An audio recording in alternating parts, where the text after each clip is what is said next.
Type 7 questions. To check whether a term is in the given arithmetic sequence. ഒരു പദം തന്നിരിക്കുന്ന സമാന്തര ശ്രേണിയിലുണ്ടോ എന്ന് പരിശോധിക്കുന്നത്.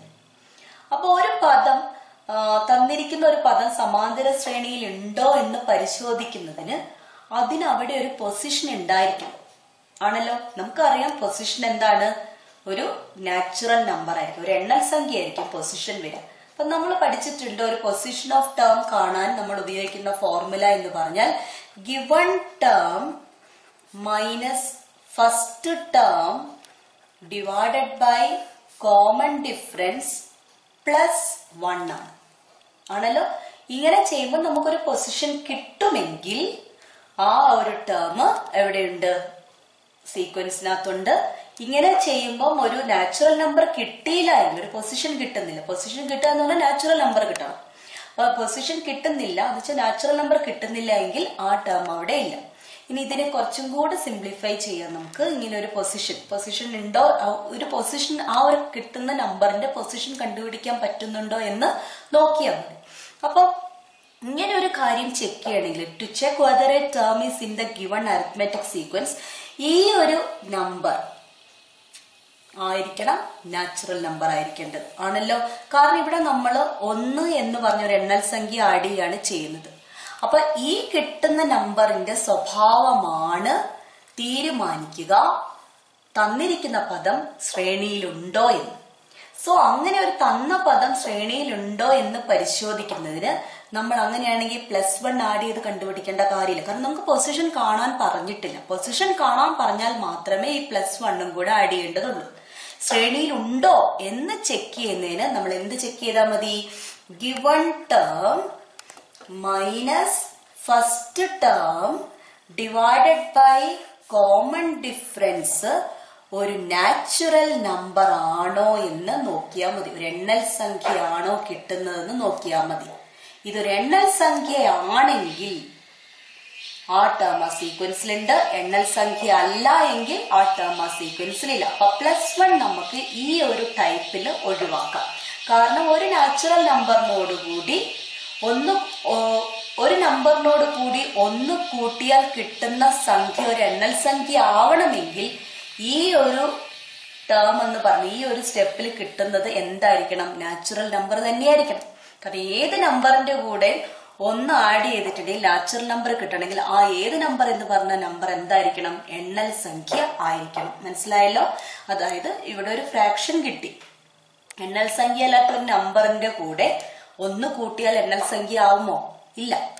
എണ്ണൽ സംഖ്യയാണ് ഇവിടെ കിട്ടേണ്ടത്. അപ്പൊ 1 കൂട്ടുക എന്നുള്ളതിന് ഇവിടെ പ്രാധാന്യമില്ല. നമുക്ക് ഇവിടെ പൊസിഷൻ കാണാൻ പറഞ്ഞിട്ടില്ല. പൊസിഷൻ കാണണമെങ്കിൽ 1 കൂട്ടണം.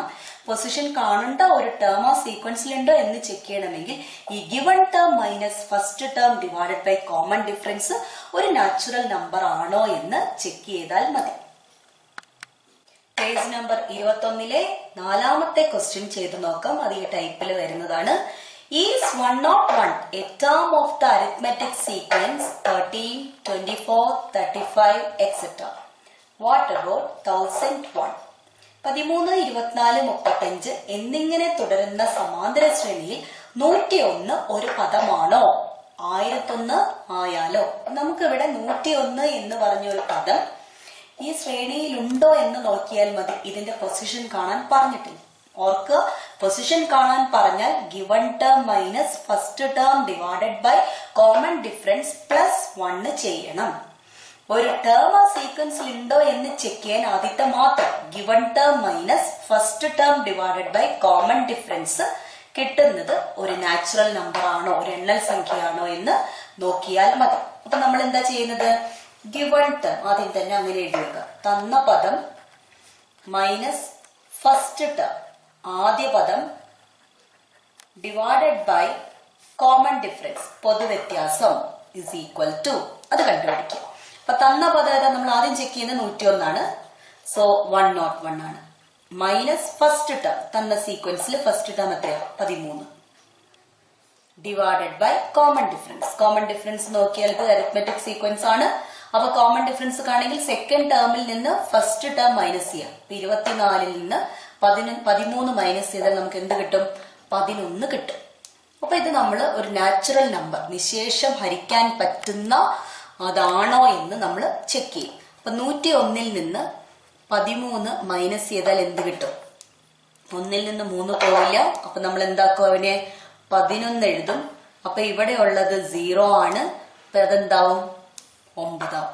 11 നിന്ന് 3 പോയാൽ 8. 9 നിന്ന് 1 പോയാൽ 8. അപ്പം 88 കിട്ടും അല്ലെ? 10 എന്നുള്ളത് 9 ആയി. 9 മൈനസ് 1 8 വരും. 88 വരും. 101 മൈനസ് 13 88 ബൈ 11 എന്ന് ചെയ്യുമ്പോൾ 8 ഒരു എണ്ണൽ സംഖ്യ കിട്ടി. A natural number. A natural number. അങ്ങനെയാണെങ്കിൽ നമുക്ക് എന്തെഴുതാം? Therefore 101 is a term in the given arithmetic sequence. ഇനി ഈ ക്വസ്റ്റിനകത്ത് സപ്പോസ് ഇങ്ങനെ ചോദിച്ചു, ഇതൊരു പദമാണെങ്കിൽ അതിന്റെ സ്ഥാനം എന്താണ്? അപ്പൊ വീണ്ടും ചെയ്യേണ്ട കാര്യമില്ല, നമുക്ക് ഇത്രയും കിട്ടിക്കഴിഞ്ഞു 8. അപ്പൊ സ്ഥാനം എന്തായിരിക്കും? ഇതിന്റെ കൂടെ 1 കൂട്ടിയാൽ മതി. ഈ 101 എന്ന് പറഞ്ഞ എത്രാമത്തെ പദമായിരിക്കും എന്ന് രണ്ടാമതൊരു ചോദ്യം ചോദിച്ചിട്ടുണ്ടെങ്കിൽ ABC എന്ന് പാർട്ട് തന്ന് ഒന്നാമത്തെ ചോദ്യം പദമാണോ എന്ന് ചെക്ക് ചെയ്യാൻ പറയുന്നു.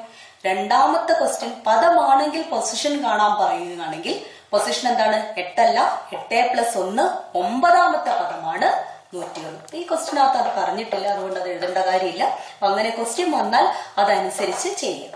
ഇനി ഇതിനകത്ത് വേറൊന്നും കൂടെ ചോദിച്ചിട്ടുണ്ട്, 1001 ഈ ഒരു ശ്രേണിയിലെ പദമാണോ എന്ന്. നമുക്ക് വീണ്ടും ചെക്ക് ചെയ്യാൻ ഇത് തന്നെയാണ് നമ്മൾ ചെക്ക് ചെയ്യുന്നത്. Given term minus first term divided by common difference. ഇങ്ങനെ പഠിച്ചു വെച്ചാൽ എളുപ്പമാണ്, അല്ലാതെ തിയറിയിലേക്കൊന്നും പോകണ്ട. തിയറിയിൽ നിന്ന് തന്നെയാണ് നമ്മൾ ഈ ഒരു ഷോർട്ട് കട്ട് മെത്തേഡ് വികസിപ്പിച്ചെടുത്തത്. ഇത് പഠിക്കുകയാണെങ്കിൽ നിങ്ങൾക്ക് എളുപ്പമായിരിക്കും. ഗിവൺ ടേം 1001 ആണ്. ഫസ്റ്റ് ടേം 13 ആണ്. അതിൽ നിന്ന് കോമൺ ഡിഫറൻസ് ആയ 11 ഡിവൈഡ് ചെയ്യുന്നു. 1001 നിന്ന് 13 കുറച്ചാൽ എന്ത് കിട്ടും? 988 ഡിവൈഡഡ് ബൈ 11. ഡിവൈഡ് ചെയ്യാൻ പറ്റുമോ? നിശേഷം ഹരിക്കാൻ പറ്റുമോ? ചെക്ക് ചെയ്ത് നോക്കാം, അല്ലെങ്കിൽ ഒറ്റയടിക്ക് എഴുതാം നിങ്ങൾക്ക്. 988 ഹരിക്കണം 11 8 8 11 88 10 വരും. 108 9 വരും അല്ലെ? അപ്പൊ 99 ശിഷ്ടം വരും. നിശേഷം ഹരിക്കാൻ പറ്റില്ല. സോ നമുക്ക് എന്തെഴുതാം? Is not equal to a natural number. എണ്ണൽ സംഖ്യ അല്ല. എപ്പോഴും പൊസിഷൻ എന്തായിരിക്കും? എണ്ണൽ സംഖ്യ ആയിരിക്കും. ഇവിടെ എണ്ണൽ സംഖ്യ കിട്ടില്ല. It's not equal to a natural number. Therefore നമ്മൾക്ക് എങ്ങനെ കൺക്ലൂഡ് ചെയ്യാം? 1001 is not a term. Is not a term in the given arithmetic sequence. വളരെ ഇമ്പോർട്ടന്റ് ആയിട്ടുള്ള ഒരു ടൈപ്പാണിത്. ഈ ഒരു ടൈപ്പിൽ നിന്ന് സാധാരണയായിട്ട് ക്വസ്റ്റ്യൻസ് ചോദിക്കാൻ ഏറ്റവും സാധ്യതയുള്ള ടൈപ്പാണ് ഈ ഒരു ടൈപ്പ്. ടൈപ്പില് SSLCക്ക് വന്ന ഒരു ക്വസ്റ്റ്യൻ ചെയ്ത് നോക്കാം. Is 1000 a term of the sequence 19, 28, 37, etc. ഇങ്ങനെയാണ് ക്വസ്റ്റ്യൻ എങ്കിൽ നമുക്കറിയാം ടേം ആണോ എന്ന് ചോദിച്ചാൽ ആണ് അല്ലെങ്കിൽ അല്ല, യെസ് അല്ലെങ്കിൽ നോ എന്നുള്ളതായിരിക്കും ആൻസർ. അപ്പൊ നിങ്ങൾ അത് എഴുതി വെച്ചാൽ തന്നെ, ഒന്നുകിൽ യെസ് അല്ലെങ്കിൽ നോ എന്ന് എഴുതി വെച്ചാൽ തന്നെ ശരി ഉത്തരത്തിൽ നിങ്ങൾക്ക് ഫുൾ മാർക്ക് കിട്ടും. പക്ഷെ ഈ ക്വസ്റ്റ്യന്റെ കൂടെ സാധാരണഗതിയിൽ ഒരു ക്വസ്റ്റ്യനും കൂടെ ആഡ് ചെയ്യാൻ സാധ്യതയുണ്ട്, വൈ. അപ്പൊ നിങ്ങൾ കാരണം കൂടെ ബോധിപ്പിക്കണം. അപ്പൊ നമ്മൾ എഴുതുമ്പോൾ തന്നെ കാരണം വെച്ച് തന്നെ എഴുതാം. അപ്പൊ നമ്മളൊരു പെർട്ടിക്കുലർ ടേം തന്നിട്ട് അത് ആ ശ്രേണിയിലുണ്ടോ എന്ന് ചെക്ക് ചെയ്യണമെങ്കിൽ നമ്മൾ ഉപയോഗിക്കുന്ന ഒരു ഫോർമുലയുടെ ഷോർട്ട് കട്ട് ഉണ്ട്. എന്താണ്? Given term minus first term divided by common difference. Given term തന്ന ടേം 1000, അതിൽ നിന്ന് ഫസ്റ്റ് ടേം 19 മൈനസ് ചെയ്ത് കോമൺ ഡിഫറൻസ് കൊണ്ട് ഡിവൈഡ് ചെയ്യുന്നു. സോ കോമൺ ഡിഫറൻസ് എന്താ? 19, 28, 37 കോമൺ ഡിഫറൻസ് എന്താ? 9. അപ്പൊ 1000 നിന്ന് 19 കുറച്ചാൽ, 1000 നിന്ന് 19 കുറച്ചാൽ എന്ത് കിട്ടും? 981 കിട്ടും. 981 ഡിവൈഡഡ് ബൈ 9. 981നെ 9 കൊണ്ട് ഡിവൈഡ് ചെയ്യുമ്പോൾ എന്ത് കിട്ടും? 8 0 ഇടും അല്ലെ, 81 9. അപ്പൊ എത്ര വരും? 109 എന്ന നിശേഷം ഹരിക്കാൻ പറ്റുന്നുണ്ട് നമുക്ക്. ഒരു എണ്ണൽ സംഖ്യ തന്നെ നമുക്ക് കിട്ടി. നമുക്ക് എങ്ങനെ എഴുതാം? A natural number. നിശേഷം ഹരിക്കാൻ പറ്റുന്നുണ്ടോ എന്ന് നോക്കിയാൽ മതി. ഈ ഒരു നമ്പറിന് ഇവിടെ പ്രാധാന്യമില്ല. നാച്ചുറൽ നമ്പർ ആണോ അല്ലയോ എന്ന് മാത്രമേ നമ്മൾ നോക്കുന്നുള്ളൂ. Therefore, 1000 is a term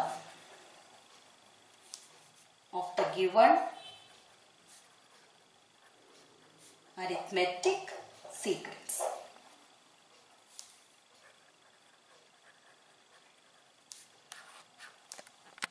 അടുത്തൊരു SSLC question. Is 44 a term of the sequence 4n plus 3? Why? ഒരു സമാന്തര ശ്രേണിയുടെ ബീജഗണിത രൂപം 4n plus 3 ആണ്. 44 ഈ ശ്രേണിയിലെ പദമാകുമോ? എന്തുകൊണ്ട്? നമ്മൾ എന്തെഴുതും? ഗിവൺ ടേം, തന്ന term minus first term divided by common difference. തന്ന ടേം 44 ആണ്. ഫസ്റ്റ് ടേം അപ്പൊ ഓൾജിബ്രിക് ഫോം ആണ് തന്ന. ഓൾജിബ്രിക് ഫോം തന്നാൽ ഫസ്റ്റ് ടേം കാണാൻ നമ്മൾ എന്ത് ചെയ്യും? എന്നിനെ മറച്ചു പിടിക്കും. അപ്പൊ എന്താ കാണാ? 4 plus 3 7 divided by common difference. Common difference എന്താ? 4. എന്നിന്റെ അടുത്തുള്ള നമ്പറാണ് കോമൺ ഡിഫറൻസ്. അപ്പൊ 44ന്ന് 7 കുറച്ചാൽ 37 കിട്ടും. 37/4. 37നെ 4 കൊണ്ട് നിശേഷം ഹരിക്കാൻ കഴിയില്ല. അപ്പൊ നമുക്ക് എന്തെഴുതാം? Not equal to a natural number. എണ്ണൽ സംഖ്യ അല്ല. Therefore, 44 is not a term of the sequence 4n plus